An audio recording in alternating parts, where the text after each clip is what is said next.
Okay.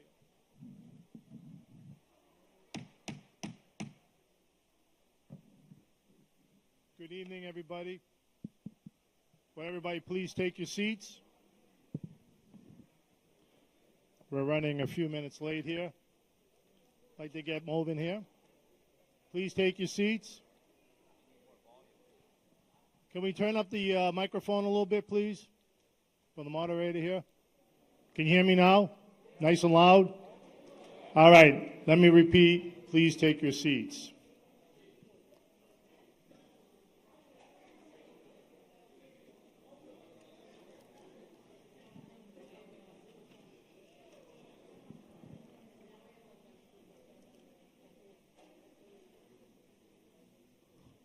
All right, if we can turn it down just a tad. All right, how's that sound? A little better? Thank you. Thank you very much. I'm going to put this back on the stand.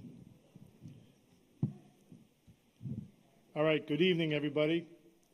I called to order the 2026 special town meeting for March 2nd of the town of Stoughton. This meeting is now in session. This town meeting is being held in person at the Stoughton High School Auditorium at 232 Pearl Street in Stoughton. This meeting is also being broadcast live through the Stoughton Media Access Corporation and is being recorded for future broadcasting. Please rise and stand if you are able and join me in pledging allegiance to our flag.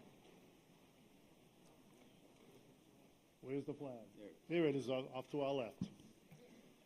I pledge allegiance to the flag of the United States of America and to the republic for which it stands, one nation, under God, indivisible, with liberty and justice for all. Thank you. Please be seated.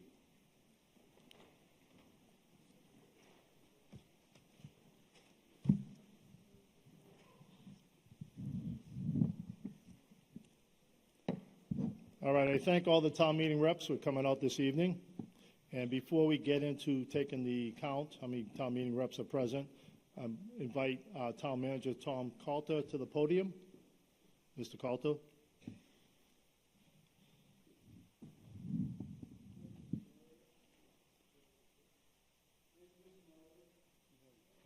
Can we turn his microphone up a little bit?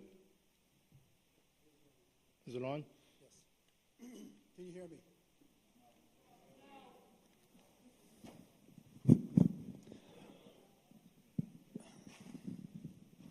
Test? Okay, thank you.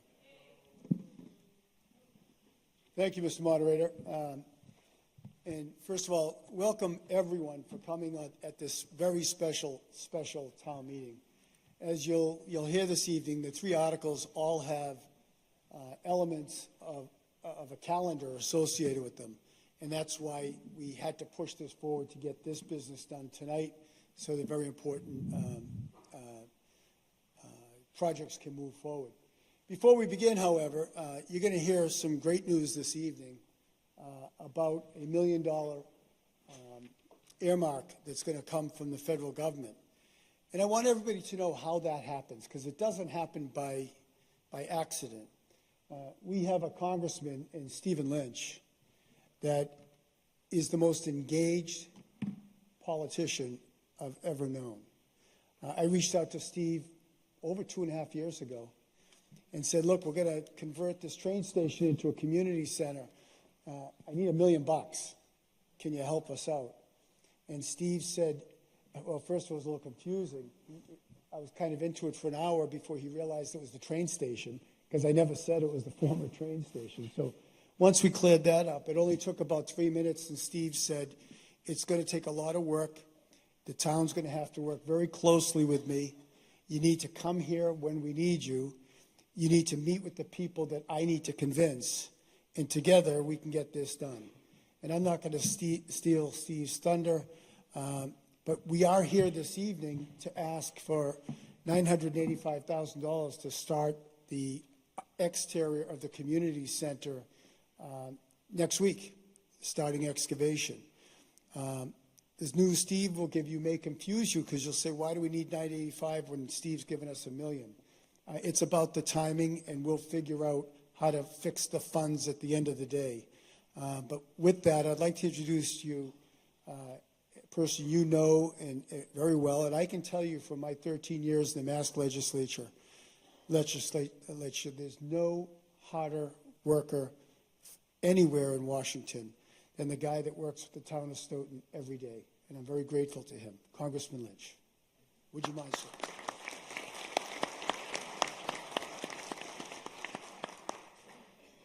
Thank you, my friend. Thank you, Tom.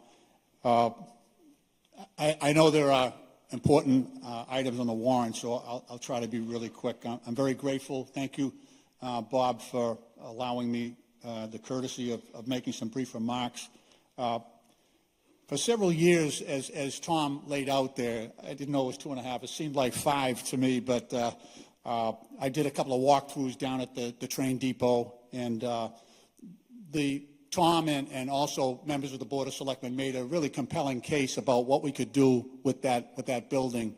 And so we began this effort to try to get funding for the restoration and conversion of the Stoughton Train Depot into an active multi-use facility that we hoped would revitalize that location and actually help our local small businesses. So along with Tom, I'm really pleased to just report that we were able to get that done finally. But it took a lot of work on behalf of, we had to check a lot of boxes in terms of this whole process with the Appropriations Committee.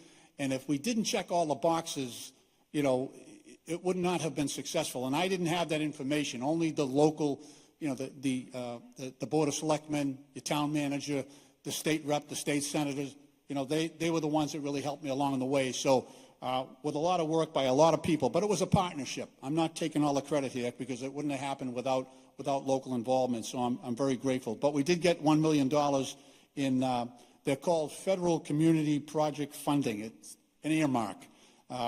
And the hope is that the new Stoughton train depot will serve as an anchor for the surrounding community and go a long way towards advancing our collective effort to revitalize downtown Stoughton and energize the small businesses in the area as well.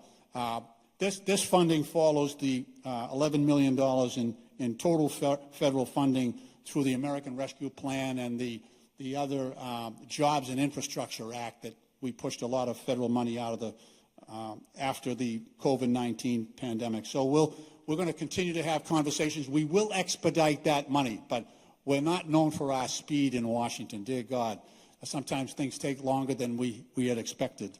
But we will expedite the funding so that whatever you have to do here to replace the money, that is forthcoming. The money is locked in. The president has signed the bill to authorize this, so we're in good shape there. And we're actually now in discussions with local officials, with Tom Coulter and others, about the 2027 budget cycle, because that's a whole new round of requests. And so we're asking each town to give us their priorities, and we'll go back at that again. If I could, however, I'd like to turn to national issues. I'd like to take a moment to speak about this past weekend's developments in the Middle East. This morning, our office was deluged with hundreds and hundreds of calls from constituents regarding the ongoing U.S. military operations in Iran that began on Saturday. A number of those calls were actually from families who had sons and daughters who were serving in the military, and in some cases, sons and daughters who were serving on ships in the region or stationed with the Fifth Fleet, which is in Bahrain. They were looking for answers, and as your representative, I still have a lot of the same questions, and I share those same concerns.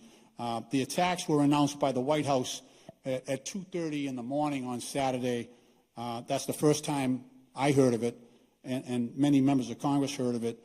It was on the Truth Social platform, which is not something that I usually follow. In that post, the White House claimed very briefly that it was a massive military operation. That was a quote, and the purpose was for regime change in Iran. So, and look, I want to be clear. Some people might think that was a good decision. Some people might think it was a bad decision. That's not my concern. My main concern is that under our Constitution and laws, You know, that is not sufficient to comply with what's required in the Constitution. So I took an oath to support the Constitution, and I meant it when I took that oath. And the Constitution requires that the decision to go to war, and look, a massive military operation for the purpose of degrading the capacity of a country with 90 million people, that's twice as many as in Iraq and twice as many in Afghanistan, that is war, plain and simple. And the Constitution requires that decision, a decision to go to war, has to be made, has to be authorized by the people's representative. And that's Congress, because my vote is actually your vote. That's how representative government works, right? I'm voting on your behalf. So I regularly, just a good example of this, I normally and regularly nominate young people from the towns and cities I represent to the military academies. So West Point, the United States Naval Academy at Annapolis, the Air Force Academy at Colorado Springs. In fact, I've nominated a bunch of young men and women from right here in Stoughton. You should be very proud of that fact. Bill Longwell, young Bill Longwell, Longway, from Stoughton, United States Naval Academy. I nominated Michaela Sakic, Cardinal Spellman High School, also from right here in Stoughton, United States Naval Academy. Jeff Johnson, Stoughton High School kid, United States Military Academy at West Point. I've nominated each one of those kids. That's just to name a few of them. And remember, they all agree to serve in uniform for at least 5 years after they graduate. So that's a huge commitment from our young people that I'm very, very proud of. I'm sure we're all proud of that fact. And it's up to me to make really good decisions on their behalf. That's my responsibility, you know, to them after they graduate, after they put on that uniform. So I'm also a senior member of the Subcommittee on Military and Foreign Affairs, and as part of my job is to constantly monitor foreign operations. So I've had the opportunity since I've been in Congress. I was in Iraq. I did 20 different oversight missions to Iraq as a member of Congress. That was my job. I did over 20 oversight missions to Afghanistan when we had troops there as well. That's part of my job. I've flown on to the USS Abraham Lincoln in the Strait of Hormuz, you know, to make sure they had what they needed to do their job. I flew on to the Harry Truman. That's another carrier, same spot, Strait of Hormuz, 60 miles off the coast of Iran. I flew on to the Enterprise. That's another, they call this tail hooking when you land onto an aircraft carrier. So I do my job. I pay attention. And I want information to be able to make decisions on behalf of the men and women that we put in uniform and we send into combat. So when any president, and I'm not talking just about this president, when any president wants the authority to send our sons and daughters into war, wants to put our people into combat, he has the responsibility to come to Congress, explain his case. You know, other presidents have done that. Explain his case, say why he wants to do that, and make his case before Congress, because we represent the people. We're the ones who are directly elected to represent the people. And it requires that my decision, and remember, my vote is your vote, is an informed decision. And I need, frankly, with all due respect, I need more than a tweet at 2:30 in the morning while combat is commencing in order to make a sound, informed decision, in order to do my job that I promised you I would do. So I will be returning to Washington tomorrow to attend a bipartisan classified briefing with Secretary Rubio, who I respect, and with other high-level administration officials. That's where we stand right now. And again, these are times of great consequence for our country. And just in closing, it remains the greatest honor of my life, the greatest honor of my life to represent the town of Stoughton in the United States Congress. And I take my work very seriously. I hope you realize that. And I just want to thank you for being involved in town meeting. This is where democracy starts, right here. the decisions that you make, and I'll do my best to try to keep you informed. God bless these United States of America, and God bless our troops. Thank you.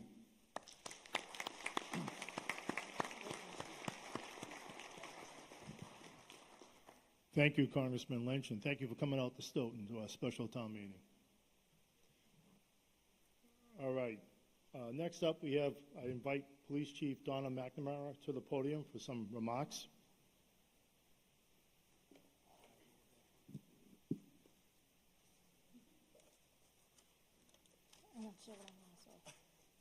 Good evening. Thank you for being here. Appreciate the opportunity to address the body.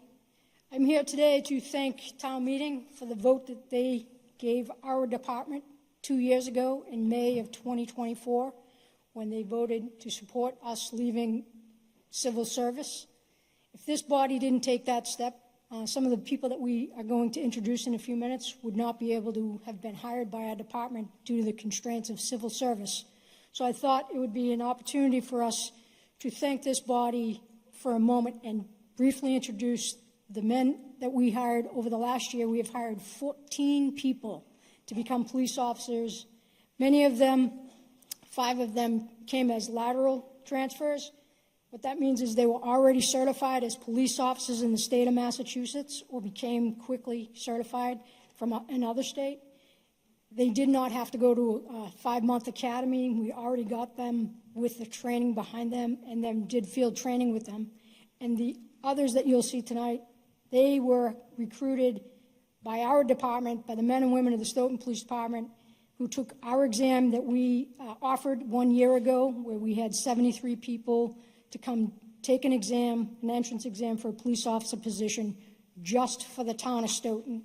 And then we hired the additional 9 people off of that list and the group of people that took our exam. We've been very successful in getting high-quality candidates for the town, and I'd like to introduce them. And they're just going to stand in front of the select board. So our lateral transfers,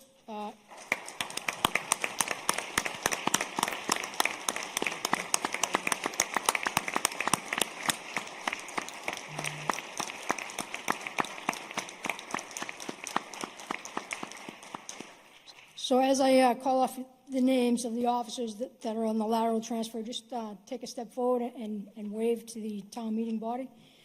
First is Officer Ali Awad, who's a young man from Stoughton, graduated Stoughton High School and brings a lot to the table, thankfully. Alex Iverson, Officer Alex Iverson. Again, another stakeholder in our community, Officer Khalil Paul, who came to us from Western Mass via the town of Sharon when he heard that we were hiring. We were able to recruit him over to our department, who now is a stakeholder in our department and in our community. Officer Caleb Nixt.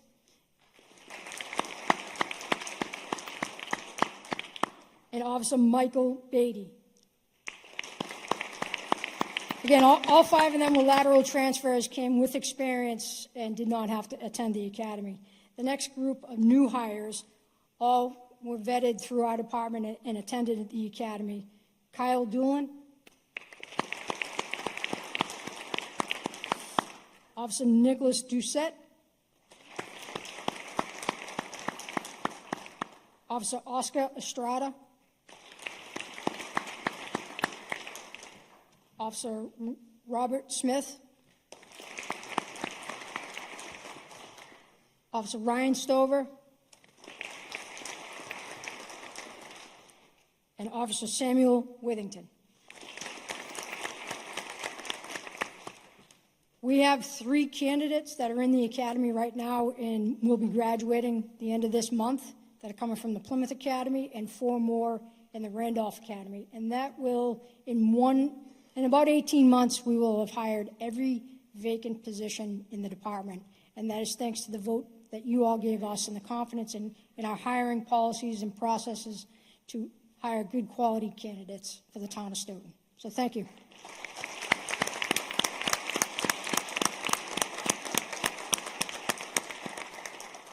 I appreciate your time, Mr. Martyr.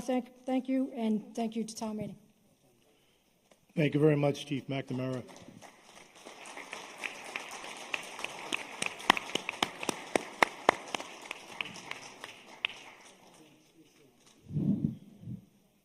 Okay, still have one or two more people to make a couple of quick announcements. I recognize Town Meeting Rep Bob Cohn, Precinct 5, and if Elliot Hansen wants to join him. Elliot, are you still here? Okay. Mr. Cohn? Yes, sir. Can we turn up his microphone? If it's not. Am I on? Don't hear you. It's on. Okay, there you go. Hello. Go ahead. A week ago tonight, we were digging out. I never saw snow fall so hard. Compliments to Stoughton Public Works, the Stoughton Police Department, and the Fire Department for a superb job they did under unbelievable conditions. And I think this town meeting should stand up and give them a standing ovation for the great job they did.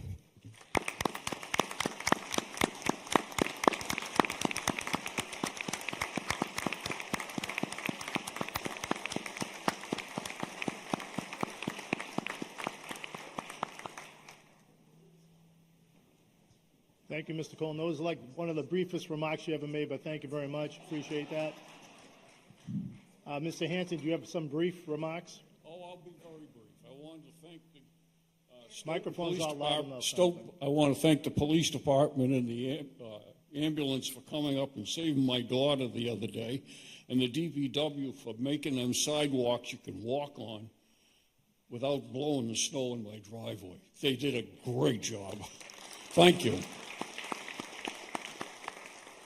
All right, one final announcement. Mr. Frank Lyons, are you here? Oh, there you are.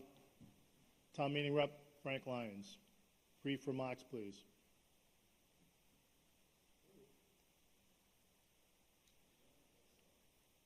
You have to turn it on first. There you go.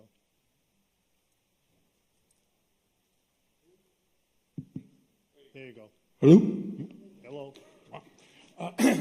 Excuse me. Yeah, I'm just, those are all tough acts to follow. I'll keep this real quick. First, I'd like to start with a congratulations to the drama department. They hosted a big regional festival and competition this weekend, and I hear it was quite successful. I'd also like to invite everyone here in the town in general.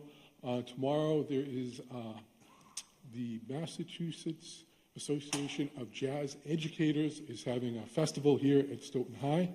The Wednesday Jazz Band, which I believe is a combination of high school kids and middle school kids, will be performing at 2:40. The older kids, the senior kids, the Tuesday Jazz Band, will be performing at, I believe, 8:40, 8:20. I'm sorry. It's on the flyers outside. So I invite you all to come see that. At the end of the month, the Stoughton High School Winter Percussion will be presenting the Night of Percussion. I don't know if you guys have seen that, but the guard and the kids playing drums, it's really impressive. That'll be at the Tuesday, March 31st at 6:30. And just one final note, the Parents of Performing Arts students each year comes up with scholarships for graduating seniors for all the performing arts kids, and they'll be doing a duck drop. It's a fundraiser. They get a giant crane and they drop ducks that people purchase at a Target, and the closest duck to the target wins a cash prize, and I believe the next two closest also win. So everyone's invited to participate in all these things, and thank you all. Okay, thank you very much, Frank. All right, thank you all for indulging those comments. Appreciate that. Let me introduce our town officials, and then we'll get right into town meeting business. We already met our town manager, Tom Coulter, all the way over to my right. Mark Tisdale, assistant town manager. Finance director, Biz Zaleski. And Biz, could you grab a microphone and just introduce your interim finance director or incoming Yes, finance Mr. director? Moderator, thank you very much for the introduction. As many of you know, I will be officially retiring at the end of March, and we have hired my replacement, who is sitting to my left. Her name is Heidi Chukrin. I will be primary until I leave, and then Heidi will be taking over. And so that you know a little bit about her, she has 18 years' experience in municipal government, and I would like you all to please welcome Heidi Chukrin.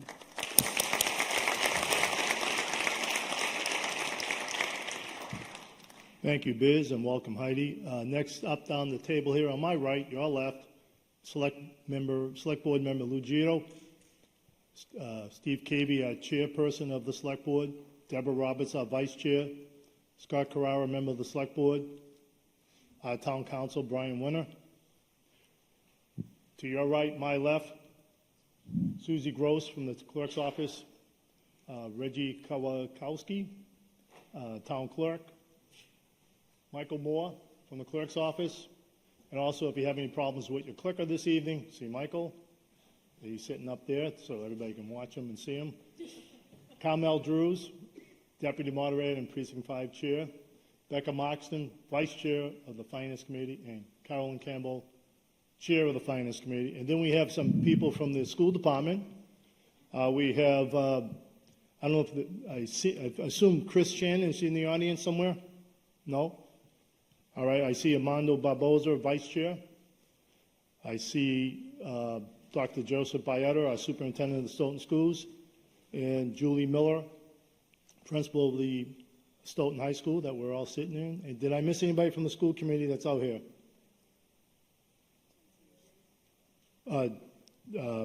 Jennifer Sears. Thank you, Jennifer. I apologize for not recognizing you out there. Anybody else from the school committee? I don't want to miss anybody else? Okay, and that's about it, I believe. Did I get everybody here on the tables? Thank you. All right, now we have to make sure that we can proceed with business here, so we have to make sure we have a quorum. So to proceed with the town meeting, I'm going to ask each precinct chair for the number of town meeting reps that are present. When I call out your name and your precinct, please call out the number that are present from your precinct. Juan Fox, Precinct 1. 9, Precinct 1. George Stalinsky, Precinct 2. 14, Precinct 2. Matthew Callis, Precinct 3.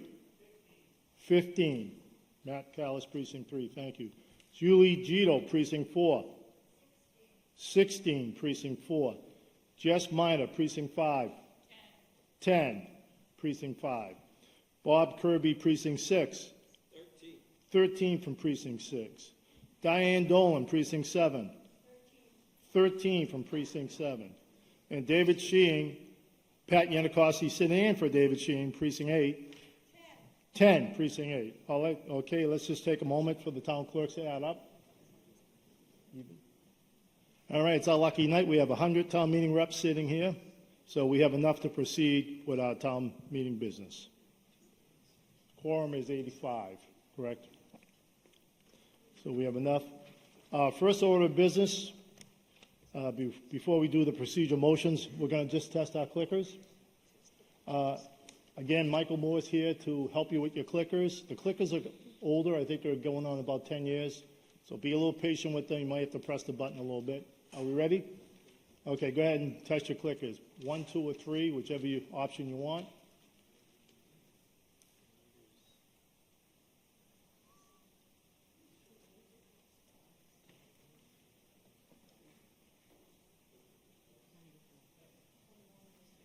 You guys working? Okay, Carolyn, Mike, can you go over there and help Carolyn out? Anybody else doesn't think they're...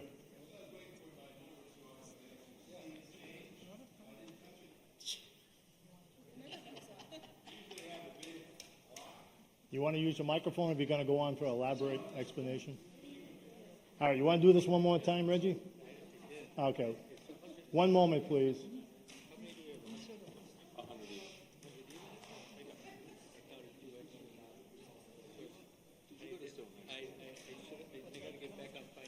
Let me know when you're ready.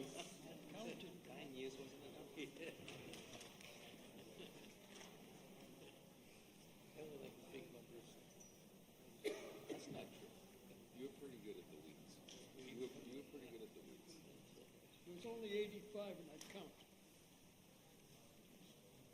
Robin, you have a problem too with yours? Okay. Mike? Everybody ready? All right, let's test those clickers one more time. Let's go ahead and vote 1, 2, or 3.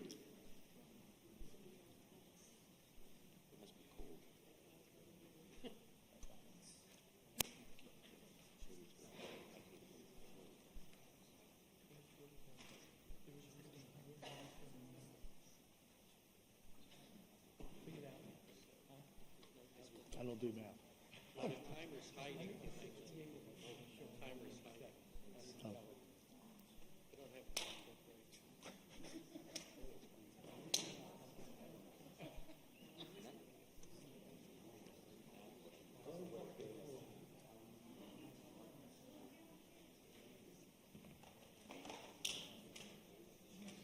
There's 100? All right, it looks like we got 100 on the screen here.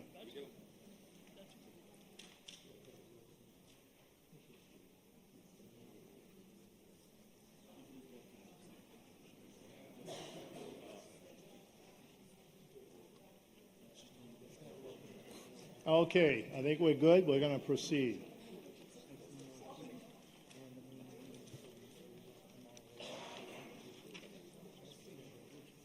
All right, next up is the procedural motions. We're going to do a voice vote. I'm going to ask the Deputy Moderator, Carmel Drews, to read each one. Then I'm going to need a second. We're going to record who's seconding the motion, and then we're going to do a voice vote on each one of these motions. Carmel Drews, can I have a motion on the first one? Yes. Number 1, move to dispense with the reading of the warrant and the return thereof. Seconded by Carolyn Campbell. By voice vote, all in favor say aye. Aye. All opposed? Any abstentions? Hearing none, I declare that a vote. Number 2, Carmel. Move to act on the articles as printed in the town warrant. Seconded by Carolyn Campbell. By voice vote, all in favor say aye. Aye. Any opposition? Anybody opposed? Abstentions? Hearing none, I declare that a vote. Number 3, Carmel. Move that on matters of substitute motions, that the original motion is moved and seconded and put on the floor before a substitute motion is made, except when, in the opinion of the moderator, the substitute is for insubstantial clerical or typographical corrections. Is there a second? Seconded by Carolyn Campbell. By voice vote, all in favor say aye. Aye. Anyone voting no? Abstentions? I declare that a vote. Unanimous. Number 4, Carmel. Move that any substantive or complex amendments, i.e. anything beyond clerical corrections or substitute motions for an article, be only in writing, and further that any such proposed new motion or substitute motion or substantive amendments be delivered in writing to the town moderator 48 hours in advance of the session at which the motion is to be made. Motions to be emailed to the town moderator at bmullen@stoughton-ma.gov and a copy to the town clerk at reggie@stoughtonma.gov. Is there a second? Seconded by Carolyn Campbell. By voice vote, all in favor say aye. Aye. Any noes? Abstentions? I declare that a vote. Unanimous. Number 5, Carmel. Move that no reconsideration of any article take place until the last article has been completed at town meeting. Is there a second? Who seconded that? Eric Coleman. All right, by voice vote, all in favor say aye. Aye. All opposed? Abstentions? Unanimous. To declare that a vote. All right. Number 6 and the final one, Carmel. Move that town meeting does not take up any new business after 10:30 p.m. Seconded by Elliot Hansen. By voice vote, all in favor say aye. Any opposed? Abstentions? Unanimous to declare that a vote. All right, thank you all for voting and taking the time out of your busy schedule this evening for voting. All right. Just quickly, as we know, many of you have been here at town meeting before. What we do for each article, we make a motion by the Finance Committee if it's a positive motion. We recognize a person making the presentation. They have up to 10 minutes for each article, followed by a period of technical questions, then followed by a pro and con debate, not exceeding more than 3 minutes. And then when the debate ends, we call for the vote by clicker. All right? So I'm going to ask you to, I believe it's on page 5, Article 1, in your orange books. And the Article 1 is dissolve Stoughton V&A Enterprise Fund. Carolyn, I ask you for the motion when you're ready. We move that the town revoke the provisions of Chapter 44, Section 53, F1 half of the Massachusetts General Laws, ceasing the Stoughton V&A as an enterprise fund effective June 30th, 2026. All right, I need a second. Seconded by George Dolinsky. All right, Finance Committee report, please. The Finance Committee voted 10-0 to recommend approval of this article to town meeting. All right, there are no more committee reports on that article. And presenter is our town manager, Tom Coulter. Thank you, Mr. Moderator, and through you to the town meeting members. One could call this article simple housekeeping, but it requires some explanation as to why we're proposing to the body what exactly it is we're proposing and why. Town meeting created the V&A Enterprise Fund many years ago. And for many years, the Enterprise Fund did what the statute anticipated. The fees collected covered the expenses that were incurred. That's no longer the case. Since 2020, the V&A has required substantial subsidies from the general fund in order to meet its expense obligations. One could ask, why is that the case? It's very simple. It's Medicare. And it's private insurance. Each year, the reimbursement rate has gone down significantly. And in the case of Medicare, each year, the requirements of being a public V&A have gone up. By way of example, we have to provide staff that do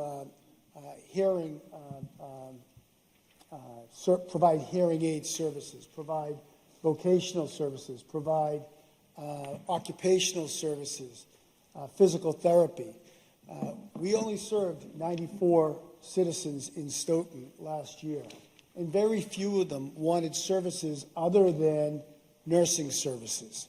And we're keeping the nursing services. We've reduced the staff from 11 to 3, and all 3 of them are nurses. We're exiting the other Medicare requirements that are not in demand in the town of Stoughton. Now, there's a reason that there's only 2, us being one, of the public V&A services in the Commonwealth of Massachusetts. The statute requires that the expenses are covered by the revenues that are collected, and that's impossible to do. For more volume we do, the larger we take losses. So this will now be part of a new organization that, if the moderator likes, I'll describe it another time. But we are having a public information session on April 22nd. It's a Wednesday evening, I believe, to describe exactly what the visiting nurse services are and will be after this enterprise fund is dissolved. So quite simply, if you go to page 11, it describes what I said in briefer terms. I write shorter than I speak, and it will describe exactly why we're doing what we're doing. And on April 11th, we'll invite all of you to a public information session to talk about how the nurses can be of service to you. One little insight is the public collaborative, the Stoughton Public Collaborative, Public Health Collaborative, will provide services from birth until late in people's lives. It's a more comprehensive program with 8 fewer people than we have in the past years. Thank you, Mr. Moderator. Thank you, Mr. Town Manager. All right, this is the time for any technical question period. If you rise, please state your name and your precinct, and then you have up to 2 questions, and please make them pertinent to the article. Go ahead. Juan Fox, Precinct 1. Does voting for this article make it cheaper for the town than not voting no? Voting yes saves us approximately $400,000 a year. Okay. And why is this article being pushed now and not 2 months from now? Because we have just finished the budget, which we'll be voting on in 2 months, and we have to know in finishing the budget, is it an enterprise fund or is it a department? There are accounting problems, there are requirements of the state that we would have to incorporate in an enterprise fund that we do not have to put in a department program. All right, thank you both. I believe next up, Ani, could you introduce yourself to the body? Arnie Feinberg, Precinct 6. Tom, we're going from 8 nurses down to 3. Who is covering the cost of those 3 nurses? Yeah, Arnie, it was 8 nurses many, many years ago. Only 1 nurse, full-time nurse, has been dismissed in this plan. And there are 6, I believe it's 6, I have it right here in my notes. There are 6 per diem employees, one of whom was a nurse, the rest were specialists like occupational and physical therapy. The 3 nurses that are remaining are part of this new collaborative. We've consolidated public health, nurses, wellness, opiate, all into one program. And it's a separate department under public health that will report up to the police chief, the fire chief. And EMS and integrated health will be a big part of that. And that's what we'll talk about on April 11th to explain to the town. But because of the requirements, we've got to carry this big staff in order to, as a condition of receiving Medicare, we're going to have a subsidy every year. We've had a subsidy the last 6, and we'll have a subsidy forever. So the 3 nurses that remain on staff will be part of the public health collaborative, and they'll be paid for by taxpayers like every other department in the town. We took a lot of feedback from people in the town. They want to keep their nurses. We just can't keep providing that service using the legal format laid out in the statute for enterprise funds. What will the subsidy be compared to, let me rephrase that. Sure. What is the VNA subsidy versus the subsidy that's going to be required for these 3 nurses? It's not a subsidy. There'll be no subsidy for the restructured VNA. It's $400,000 a year less. I don't want to get into the weeds unless the moderator tells me to, but when you have an enterprise fund, all of the overhead services, insurance, OPEB, everything else has to be covered in that enterprise fund. As we go into the general fund, as we go part of, just as police, fire, DPW, it's a department head, we're not required to do that. Under the department structure, we're not required under the statute to have all these other staff that we have not utilized. It's a condition of providing nursing. And when we take all that away, we have the cost of 3 nurses, but we don't have the cost of 11 staff. We don't have any administrative costs. So whatever the cost of 3 nurses is our total exposure, and they'll be part of a very robust public health and nursing program, only for the citizens of Stoughton. Okay. No longer will we be providing services to residents outside of Stoughton. Thank you. Thank you, Artie. Okay, thank you both. Jonna, you're up next. Please introduce yourself to the body. Thank you, Jonna Rosenblatt, Precinct 7. I just was curious if let me see, is this all encompassed? Like if you vote to get rid of the stabilization fund, then you also have to do the integrative medical place? I mean, one is dependent on the other? It's not? No, we're moving to this business model, whether it's an enterprise fund or not. Okay. That is the financially responsible thing to do. We just have different responsibilities in an enterprise fund that are very costly. Okay, and how We'd much? like to get rid of those costs. Okay, thank you. And how much is in the fund right now? It's not actually a fund. It's been running at a deficit for 6 years or longer. We went back to 2000. Last year it lost a little over $400,000. It had to be subsidized by the general fund. It's another one of those situations, whether it's regional 911, whether it's changing the operations of trash, we have to improve the operation every day in order to protect our taxpayers from paying money that is not necessary to pay. We're still going to provide the service.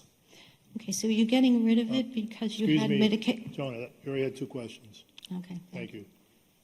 All right, next up is, John, can you introduce John yourself to the Taggart, audience? Precinct 1. There's 18 non-residents that were patients that were not in Stoughton. John, say that again, I'm sorry. Repeat that if you wouldn't mind. Could you repeat the Could question? you repeat the question? Yes, there's 18 non-resident patients that were taken care of. Actually, it was a little more. It was, I had the numbers right in front of me. There were 94 Stoughton residents, I believe, Yes. plus or minus 30 non-Stoughton residents. And the reason that happened, this is pursuant to the enterprise fund. They tried desperately to grow their revenue in order to cover their costs. So they expanded out to Norfolk County so that we could put those people to work that we were mandated to have on the team, but we had nowhere near full utilization within the town of Stoughton. So they promoted the business outside of Stoughton to try and get to break even. Then Medicare once again lowered the reimbursement. So if you can imagine this, the more revenue you grew, the bigger the deficit got. With every dollar, you'd lose 10 cents. So that's why they reached out to Stoughton. Thank Under you. this new plan, it will only be Stoughton residents. Thank you Thank you, both. sir. Next up, Mr. Bob Cohn. Question I have is, Could you tell us what precinct you are? my name is Bob Cohn, I'm from Precinct 5. Thank you. Insurance, are we still going to pay, through our insurance? Because I haven't heard that mentioned yet. You're going to collect money for a service if you come to your house, I imagine. Bob, on the contrary, if you're a Stoughton resident, there'll be no billing at all. No billing at all? No, but we will not be providing long-term care. So through you, Mr. Moderator, let me just briefly answer that. Sure. Let's say somebody was just discharged from the hospital and something's gone terribly wrong. You need a nurse, and you need a nurse now. You call Stoughton Public Health Collaborative, a nurse is going to be dispatched to your home immediately. And we'll treat you, we'll triage you. And if you need them tomorrow, they'll come there and they'll triage, they'll treat you. If you need long-term care, they will stay with you to find a private company to provide the long-term care that takes your insurance. No Stoughton resident will be left alone. Thank you. Thanks, Bob. Okay, Lisa Lyons, you're next. Hi, Lisa Lyons, Precinct 2. So this is probably from Ms. Zaletsky. In terms, just confirming, because I just recall the subsidy, which means the enterprise fund has been running in a deficit, meaning it's not serving its purpose and losing money, that it was in fact more than 400,000. I thought at last year's town meeting you said it was over 500,000. So just add that up over 6 years. I just wanted to, one, confirm that amount. I think Biz has got some numbers for you, Lisa. I think it has required a subsidy of close to $3 million since 2000. But Biz can give you that. And this vote tonight will stop the hemorrhaging. That's correct. Correct? Yes. Okay. Thank you very much. Certainly. Okay, thank you both. Right, seeing no more technical questions, let's go on the pro and con debate. Anybody for pro and con debate? Here. Mr. Gito. Oh, I'm sorry, Mr. Gito. Did you have a question? Or I think it's a question. okay, go ahead, sir. In the quarterly reports that we got from the department heads, the fire chief indicated that when Easton stopped its ambulance service, that increased the amount of service that the town was going to have to provide. Right. And he also indicated that providing ambulance service was a major reason for people to leave the department. He said that he lost 6 people last year. And went on to say that there was health fatigue and so on and so forth. Doing a risk assessment, He said that they were just about maxed out in terms of what they could do. There may be service disruptions, physical fatigue, stress injuries, and burnout. And about 50% of the people who get ambulance service in the state get it from private service. It seems to me that we are putting more burden on the people who are already stressed. And I guess I'm wondering how you're planning to address that and whether or not that's something that that we need to talk a little bit more about. It's not a discussion to have here in depth, but I think it's important that when we talk about that later on this spring, that we go into that in great detail, because the cost of that service wasn't $300,000. It was a lot more than that. My sense is that it's still going to be a lot more than that. And I'm wondering how that is going to affect what we might need to do in terms of providing additional service to the ambulance and fire department in the future. Sure. So do you have any preliminary thoughts on that, or is that something for later? It's clearly up to the moderator, Lou. I'd be happy to talk about it if you'd like me to answer Sure, that. if you wouldn't mind being somewhat brief on it, if you could. Certainly. I'm known for that. The visiting nurses and the ambulance service right now are two separate businesses, if you will. The reason we're putting this under the fire chief, as well as the opiate services and the wellness program, and I'll be very careful not to go too deep down this road, is the chief has been working very hard on what's a program called Mobile Integrated Health. And it's where, as opposed to an ambulance going out and picking up that same patient I just described, that just came home from the hospital but needs services, as opposed to that patient calling an ambulance and bringing them back into the hospital, that they get treated on site by, in collaboration between a visiting nurse and an EMS medic or ALS, I forget what the term is. Doesn't matter. So in fact, there'd be less emergency care responses. We'd be treating Stoughton citizens where they live. The reason that's important, and this is what we'll talk about in the April 22nd event. The reason that's important, if you get discharged from the hospital for a hernia operation and there are complications, and tomorrow you go back into the hospital with excess bleeding or something like that, the hospital does not get paid for your readmission for 30 days. If you're readmitted within 30 days, they don't get paid. And in many cases, the ambulance doesn't get paid for multiple transports. So the whole Mobile Integrated Health Program, which has now been enacted in Boston and in Milton, there's nobody here in the South, in this part of the state. If you call our visiting nurses and they come out with a truck, perhaps with an EMT, that's the word I was looking for, or a medic, and gets treated there and the problem is addressed and resolved, then the hospital doesn't pay anything. Now, why is that important to us? Because Mike is working closely with the president of Boston Medical South, where they will pay us, if the negotiation goes well, a significant lump sum that would pay for 100% of our nurses for the whole year, to prevent them from coming in to have hospital care for which they can't get reimbursed. So they would be investing a fixed amount in order to avoid another hospital emergency visit and another hospital stay.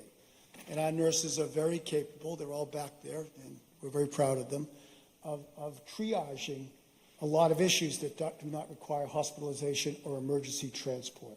So the hope is to take some of the pressure off of our emergency transports, some of the pressure off of hospital beds, and in return get the hospital to pay, and it's part of the negotiation that Mike and I are working on, have the hospital pay for the 100% of our nursing staff. I know there's a longer version of that you'll get great details on, because we'll have more details by then. My second question is, so we're going to have more of a business plan by the time that April comes around? That's correct. Because we don't have one at the present time. Well, there's a great deal of detail in your book, which I'm sure you've read. It's a great deal of detail about the program. I guess I'm talking about dollars and cents and other things, right? Thank you. Thank you, Lou. Okay, thank you both very much. All right, Cynthia, did you have a technical question or a pro and con debate?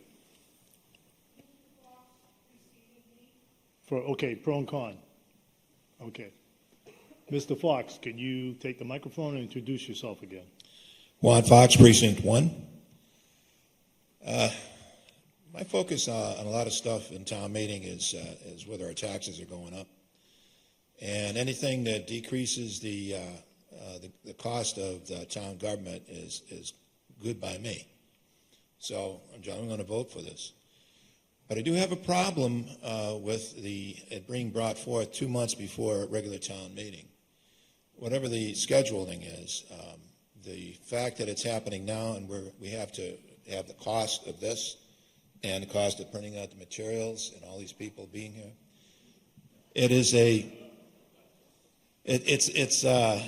that's a problem. And I'll just make a statement before I sit down that really you should start thinking about not having these special town meetings with 3 Well, let's stay focused on the article. It's for this article being in this particular town meeting. Okay. It should have been postponed till regular town meeting. Okay, thank you for your comments. Mr. Moderator, just a Yes. brief response to Go ahead, that. Mr. Calton.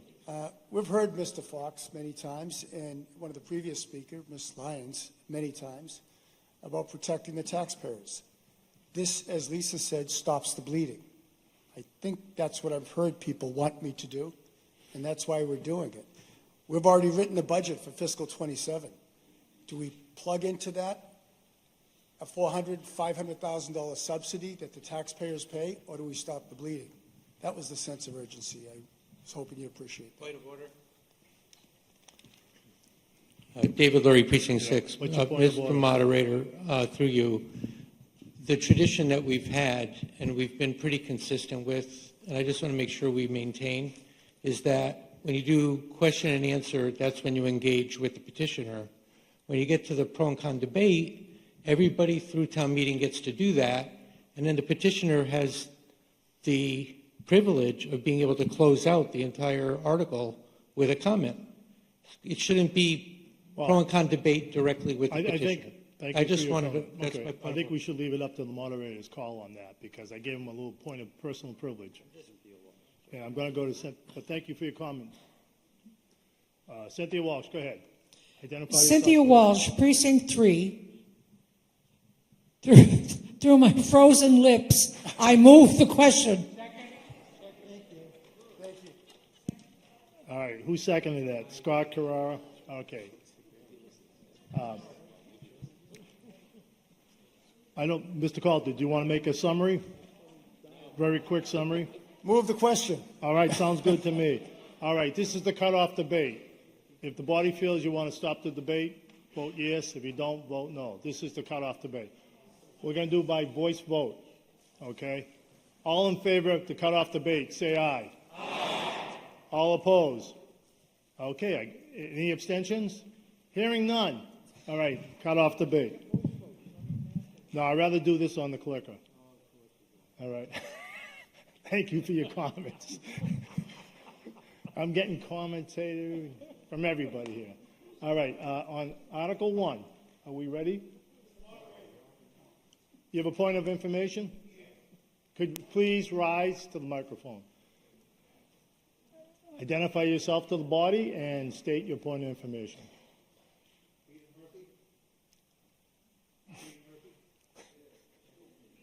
Are you Peter Murphy? Okay, okay. Oh, I'm sorry, good question. All these articles this evening are simple majority. Simple majority. All right. I'm sorry, what was that? All right, hold on. I'm told the laptop is frozen.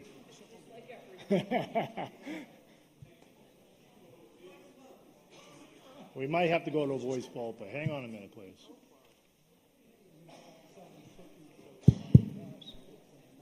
If we're, no.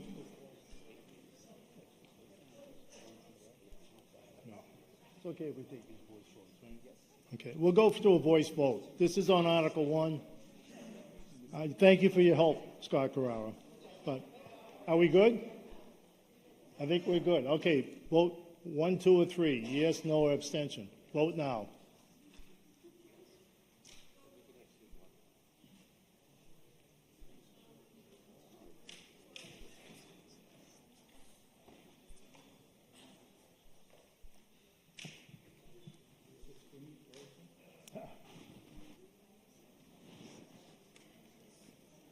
All right, Article 1 passes, 96 yes, 3 no, 1 abstention. Mr. Cohn, please rise to the microphone.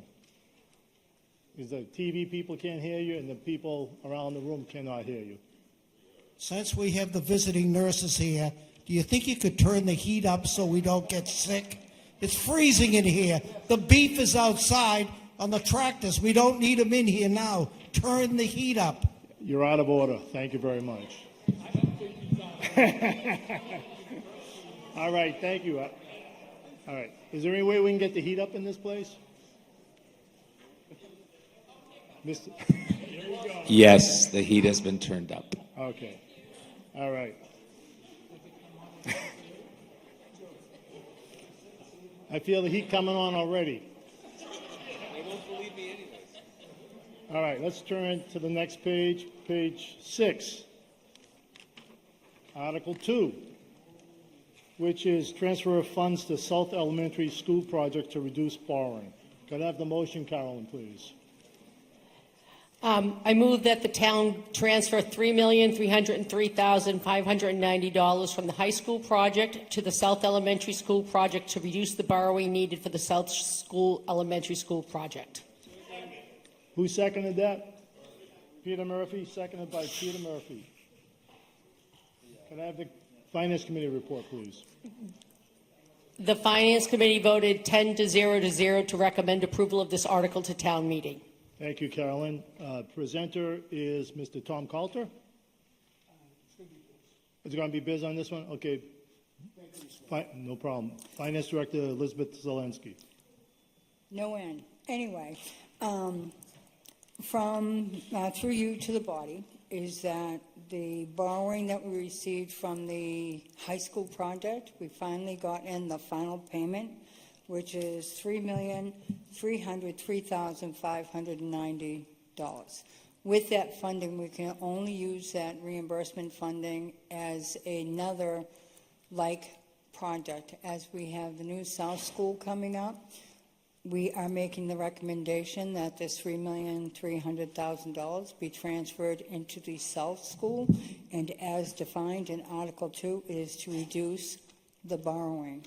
Last year, we transferred $1,461,997 with this $3.3 million. The total reduction to borrowing, should this pass this evening, will be $4,765,587. Thank you. Thank you, Biz. All right. On Article 2, time for technical questions. Any technical questions? Seeing none. John, did you have a technical question? Juan Fox, Precinct 1. John first, then you, Juan. John Anzavino, Precinct 4. The only question I had is, with this money being put towards that project, I just want to make sure that the MSBA reimbursement does not get reduced. It'll still be the same. The MSBA will not be reduced, as this is a secondary funding source. What this is allowing us is for us to reduce our borrowing. So that's all it involves. MSBA funding will not change because they have approved a certain amount of the budget, and that's what they will be paying for, and the rest comes from borrowing. Thank you very much. You're welcome. Okay, thank you, both. Juan Fox, go ahead. Juan Fox, Precinct 1. Why was it impossible to have this article be seen in the regular town meeting and has to have it now? The reason for this is we are trying to expedite this payment because the payment came in December. The longer it sits there, the longer there's a chance that it may be allocated for something different. We're trying to ensure that this actually gets allocated out immediately as soon as the funding came in to reduce the borrowing for future borrowing. Anything could have been set to the spring, but we felt as though this is important enough with myself retiring at the end of the year, Dr. Bayetta retiring at the end of the year, making sure this was put into the appropriate funding that the town meeting had voted previously. Could you give me an example of a possible taking of the amount? I'm sorry, could you repeat that? I couldn't come up with the word. Allocate, thank you very much. Okay. Could you give me an example of an allocation between now and May? Well, at some point in time, we still have borrowing we're going to be doing for I don't even want to say it, but for the fire station. That money could have been allocated to the fire station, but because it's an MSBA project and a school project, it's very important that be attributed to the school, as that was our commitment to town meeting in May of last year. That as soon as this funding came in, we would reallocate it out to the South School. Thank you both. Anybody else with technical questions? All right. Seeing none, we're going to move on to pro and con debate. Mr. Fox. Juan Fox, Precinct 1. If we're moving money to make that school cost a little bit less, that's great.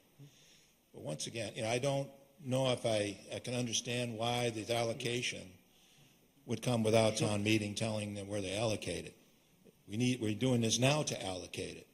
So what would come after us with no town meeting to actually allocate it between now and May? So, once again, I stand that this article should have been seen or should be seen in the regular town meeting in May and not in March. Okay, thank you very much for your comments. Cynthia, first is Scott Carrara. Scott, please identify yourself to the body. Scott Carrara, Precinct 2. We can't hear you. Can you turn up his microphone, please? It's green. Try again, Scott. Can you hear me now? Yes. Yeah. It's more of a statement than pro or con. This amount of money, I asked that some be held back, to be held in this building here for what has to go on that is wrong in this room. I know most of you don't hear about it, but some of us do. And I think that this school deserves a buffer. I was going to put an amendment out, but it snowed, so I wasn't able to do it because not good on a computer. It would have had to go out paper. But I think we should have put $850,000 of this aside, whereas we're not doing a 30-year borrowing, so you didn't need $3 million. Where you're doing 20, you only need $2 million to lower it. And just so you know, all the money it is already borrowed on this. So I don't know if this is extra that's going to really come off the top, or are we going to use it in something else? But I think some of it should have been held in this building here if something needed to be done, because they'll be coming back and they'll be asking us for money, and the money's here. Thank you. Okay, thank you, Scott. Next up, Cynthia Walsh. Cynthia Walsh, Precinct 3, move the question. Please. Okay, seconded by Bob Cohen. Okay, if the body thinks we heard enough debate on this, vote yes. If you think we haven't, vote no. All right, by voice vote.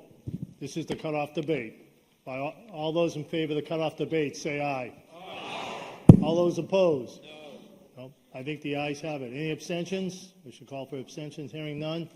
The ayes have it, the cutoff debate. I declare that a vote. Okay, for Article 3, did you want to summarize it all, Biz?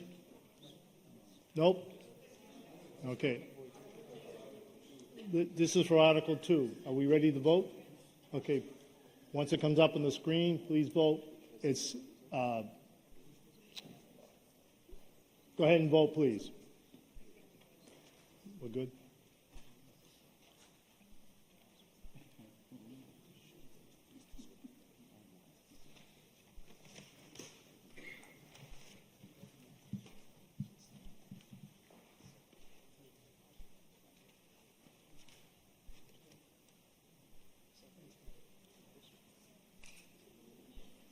All right, Article 2 passes, 92 yes, 7 no, 0 abstentions. I declare that a vote. Okay, let's move on to Article 3, supplemental funds for exterior of community center, right there in the middle of page 6. When we're ready, can I have the motion, Carolyn? I move that the town, pursuant to General Law, Chapter 44B, the Community Preservation Act, appropriate $985,000 as follows. $764 from FY 2026 Historic Resources Budgeted Reserve, $752,582 from FY 2026 Budgeted Annual Reserve, and $231,654 from the Historic Reserves Fund balance to fund the historic exterior renovation of the Stoughton Community Center, formerly known as the Stoughton Depot Building at 45 Wyman Street, Assessors Parcel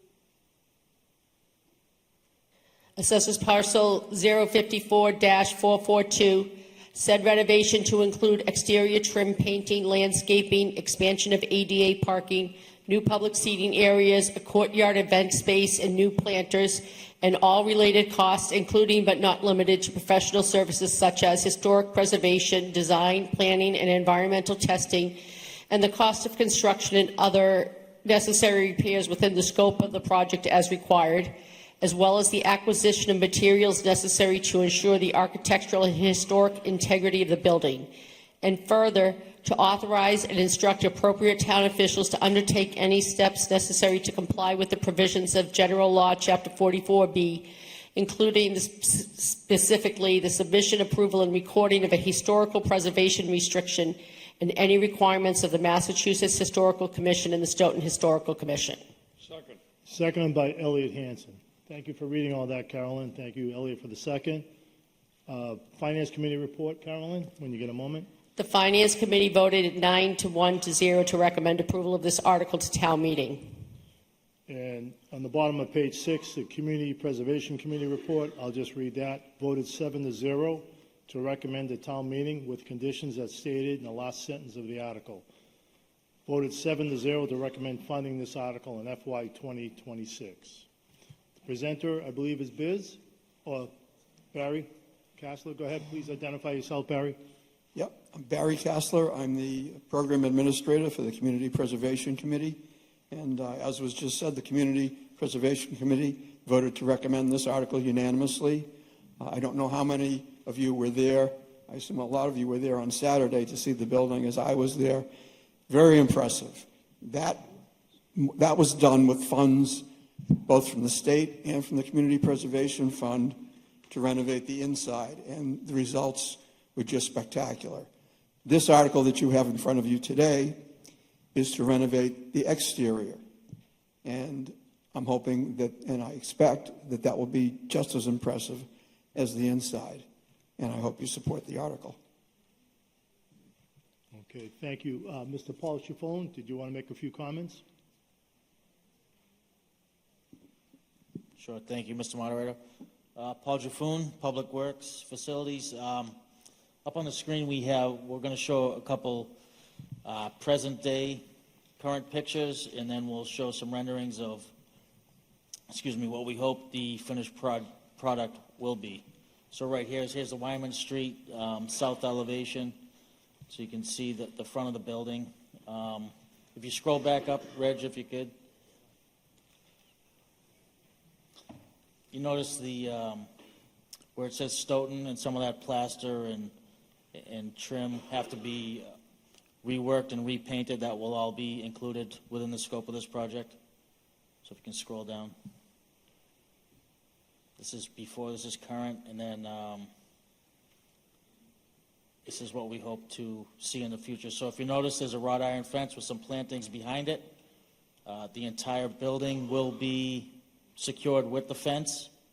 And what you see, the man and his kid there in the backpack walking on a row of pavers that will be, it's currently a concrete sidewalk that will be of the pavers that we choose that will encompass the south, east, and north elevations, not the west elevation, because that is where the MBTA's right-of-way is. That's Tom's car right there. Should be a couple of eggs on there. Here is the, what's this, Mark? Southeast elevation. All right, so here's the southeast elevation. If you're standing, call it at the Stoughton Bakery, if you will. So we hope to include, in the future, if you scroll down, 2 piers with lanterns on them with the gate. So kind of the focal point of the entrance to the courtyard and seating areas. Thank you. Okay, this is the current condition of the portico and the underneath of all of the overhangs and lean-tos. So as you can see here, it'll be repainted. We'll have period light fixtures installed where the current kind of not so nice looking light fixtures are right now. And you notice furniture and planters and a lot of seating will certainly be prevalent. Those are the fixtures that will be replaced. And the exposed conduit will not be exposed anymore. Go ahead, Rich.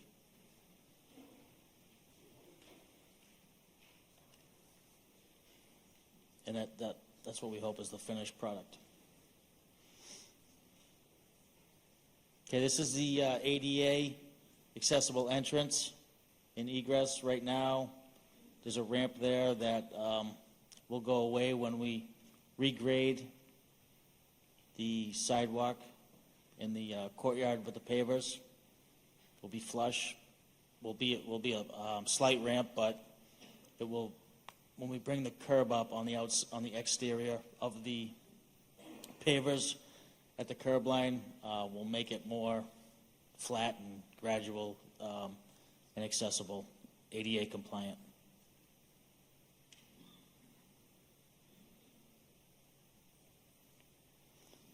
I think this is supposed to show the columns being painted and the plantings, yep.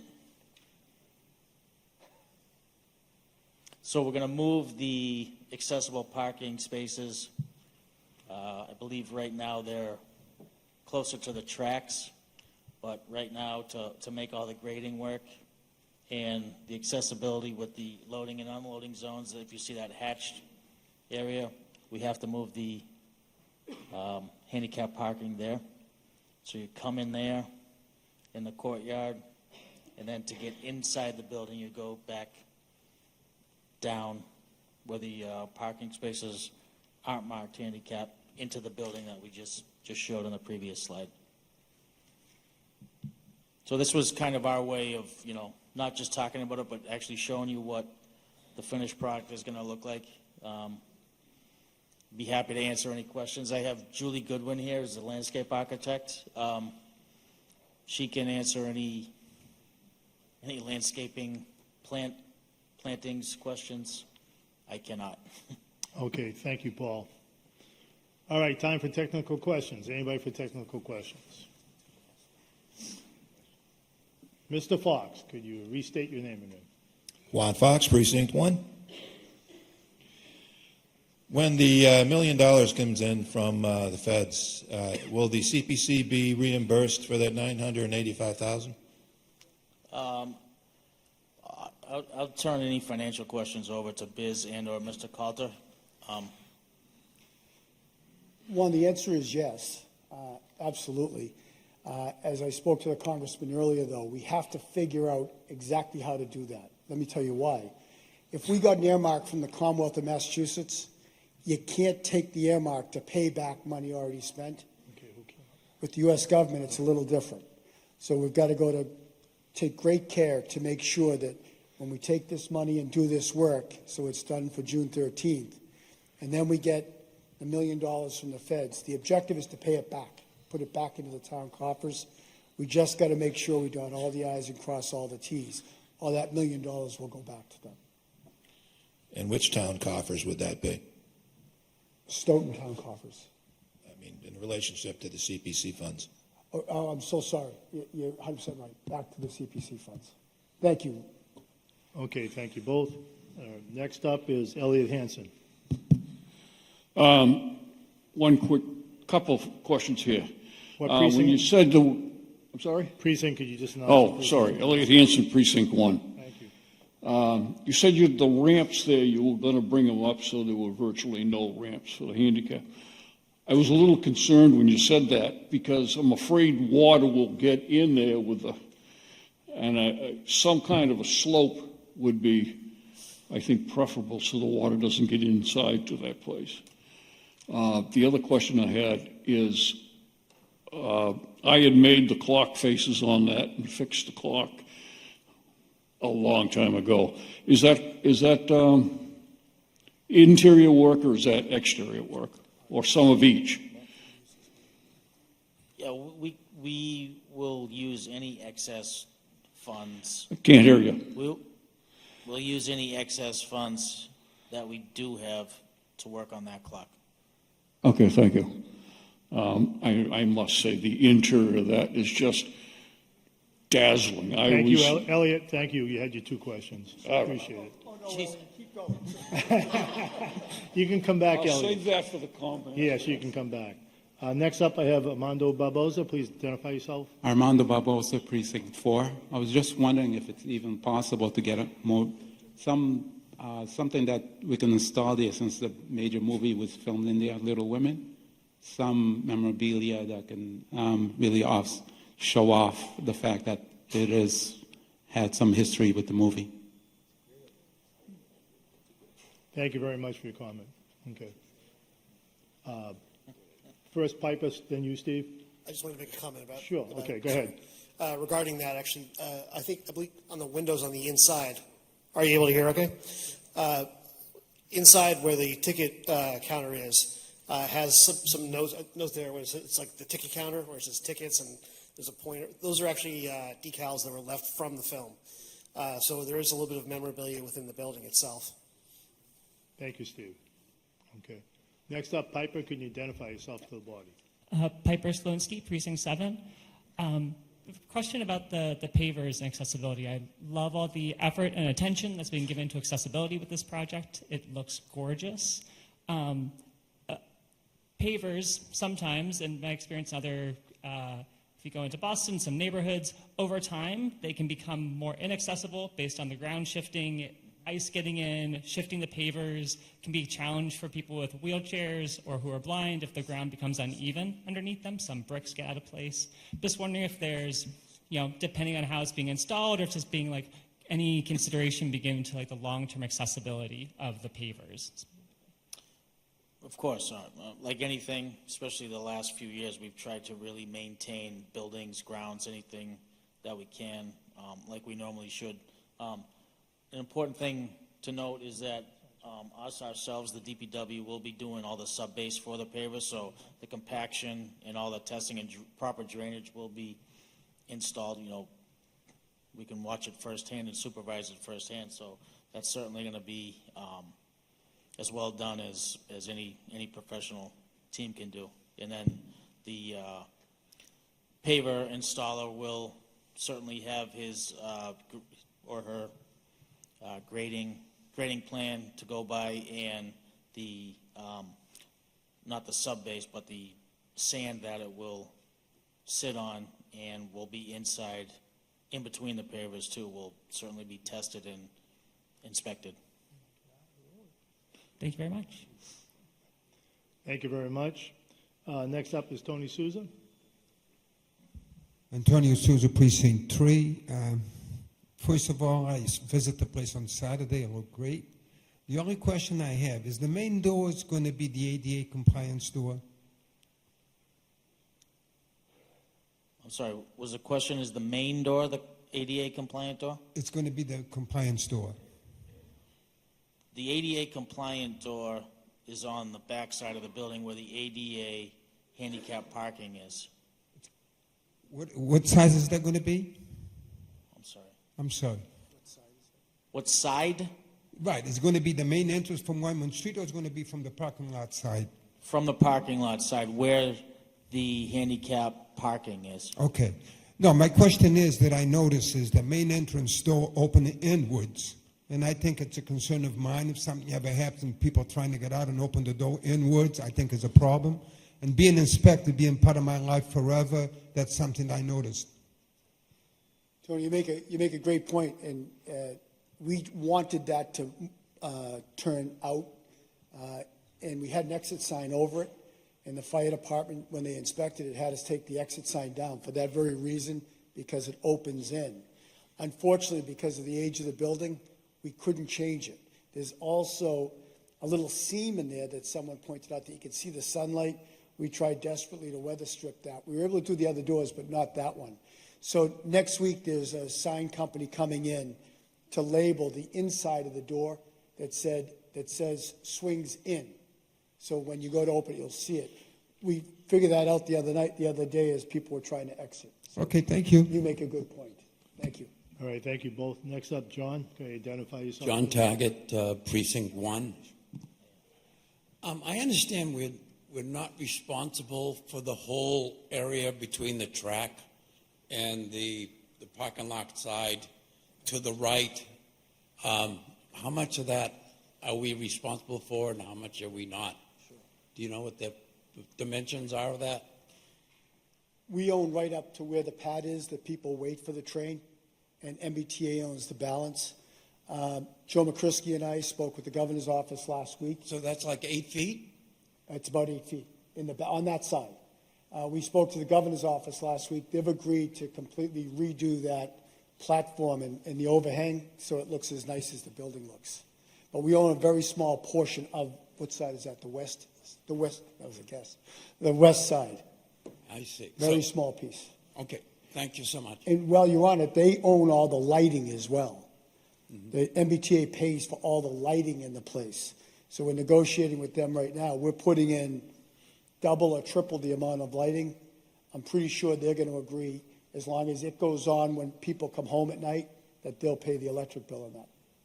Thank you. Okay, thank you both. Next up, Bob Cohn. Bob Cohn, Precinct 5. All those fixtures you got outside, you better make sure they're vandal-proof. One baseball bat will wipe those out. That area at night is not... Is that a question, Bob? Yes. Okay, I didn't hear the inflection. I'm only giving a suggestion that those fixtures you have up there, if you don't vandal-proof them, you'll be just continually putting new ones up. And those fixtures aren't cheap either. I can tell you that. All right, thank you. Any other technical questions? Seeing none? All right. Are you rising for pro and con debate? I am, sir. Okay. Okay, now we're entering pro and con debate. Mr. Peter Murphy, I saw you rise first. Peter Murphy, Precinct 2. Seeing that I got cut off earlier last time. First of all, this may be our last opportunity to thank Biz for all the hard work she has done towards the budget.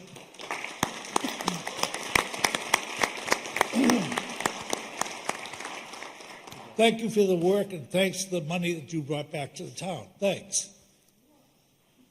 All right, thank you both. Next up is Eric Coleman. Eric Coleman, Precinct 5. I also was at the get-together at the train station and went to push the door out to get out, and it was a pull-in one. Now, I understand that the explanation is that you don't have to have an exit, have it labeled as an exit. But there was a fire a long time ago in Boston, the Coconut Grove fire. We probably don't remember it, I don't, but I heard of it. And the problem was everybody had to get out at once. Now, are they going to be looking up to see if there's an exit sign above the door? Are they going to try to get out at the nearest door?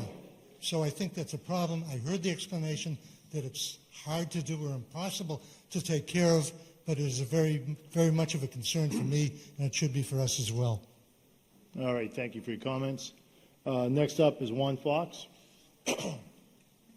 Juan Fox, Precinct 1. I too saw the inside of that, and I was very impressed. A good painting job. And I'm looking forward to seeing what it's going to look like when it's completed outside. One statement is that I'm assuming there's wrought iron furniture that's going to be used outside. You're going to need to secure that because it's very easy for it to disappear. The other question is that I believe this thing is we're talking about this now because they wanted to be ready for the tricentennial celebrations. But once again, this is costing a lot of money. I could have just as well saw it in September, open it, and then in June. So I'm voting for this, but I really don't think this article should have been in this particular town meeting. Okay, thank you for your Mr. comments. Moderator? Yes. Just as a response to that, I know one would want to know this.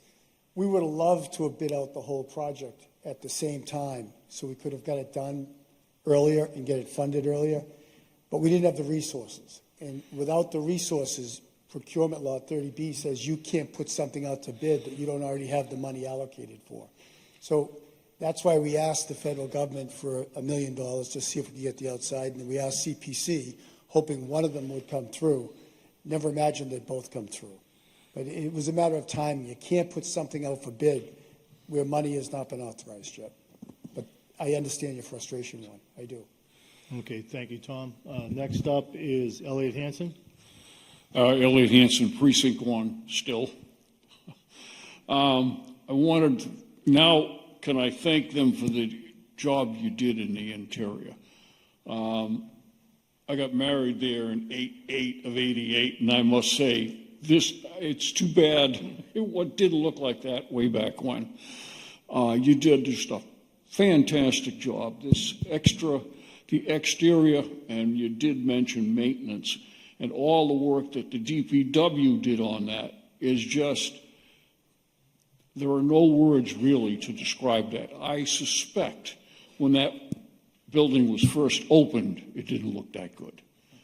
You just did a grand job, and I thank you for all that work, and I'm certainly in favor of this, doing the exterior commensurate with the interior. So, Thank you. please, thank you. All right, thank you both for your comments. Next up, I have Cynthia Walsh. Cynthia Walsh, Precinct 3, move the question.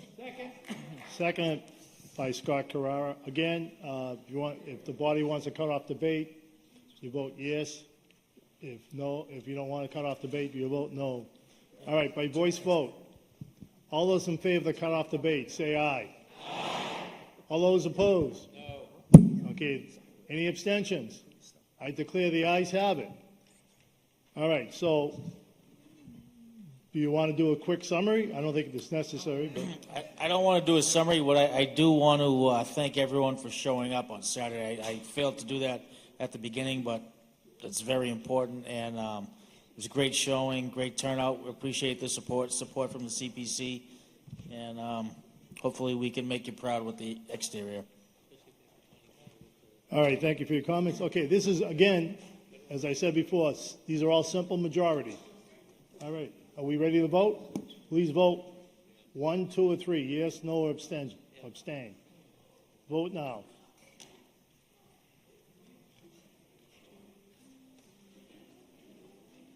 As you leave, please turn in your clickers.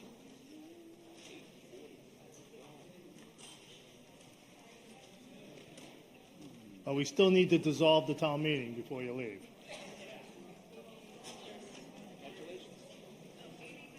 All right, Article 3 passes, 89 yes, 11 no, 1 abstentions. I declare that a vote. George Dolinsky. Mr. Moderator, I move to dissolve the special Okay. town meeting. Okay, Eric made the motion by microphone. Is there a second? Seconded by Lester Davis. By voice vote, all in favor say aye. Anybody opposed? Any abstentions? The ayes have it. Thank you all for coming this evening. Have a great night.